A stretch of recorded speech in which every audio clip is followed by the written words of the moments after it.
Supreme কোর্টের প্রধান বিচারপতি ডিওয়াই চন্দ্রচূড়ের নেতৃত্বে 7 জনকার একটা কনস্টিটিউশনাল বেঞ্চ তৈরি করা হয়েছিল এবং সেখানে বলা হয়েছে যে আমাদের যে এসসি এসটি রিজার্ভেশন, সেই এসসি এসটি রিজার্ভেশনকে নিয়ে একটা গুরুত্বপূর্ণ এবং ঐতিহাসিক রায় বার হয়েছে।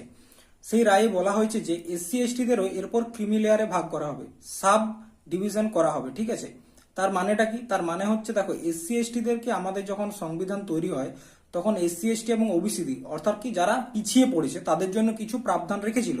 সংবিধানে সমানতার অধিকার থাকলেও তারা যাতে এগিয়ে আসে তার জন্য একটা পজিটিভ যে ডিসক্রিমিনেশন সেটা কিন্তু ছিল আমাদের সংবিধানে। এরপর দেখো, এই যে এসসি এসটি তাদের মধ্যে অনেকে এগিয়ে এসছে, আবার অনেকে কিন্তু পিছিয়ে রয়ে গেছে। তো যারা এগিয়ে রয়েছে তাদেরকে এখনো রিজার্ভেশন প্রয়োজন, সেটা নিয়েই প্রশ্ন উঠেছিল। তো সুপ্রিম কোর্ট সেটা নিয়ে একটা রায় দিয়েছে যে যারা এগিয়ে গেছে তাদের জন্য আর রিজার্ভেশন প্রয়োজন নেই, যারা পিছিয়ে পড়েছে তাদের জন্য রিজার্ভেশন প্রয়োজন। তার জন্য প্রত্যেক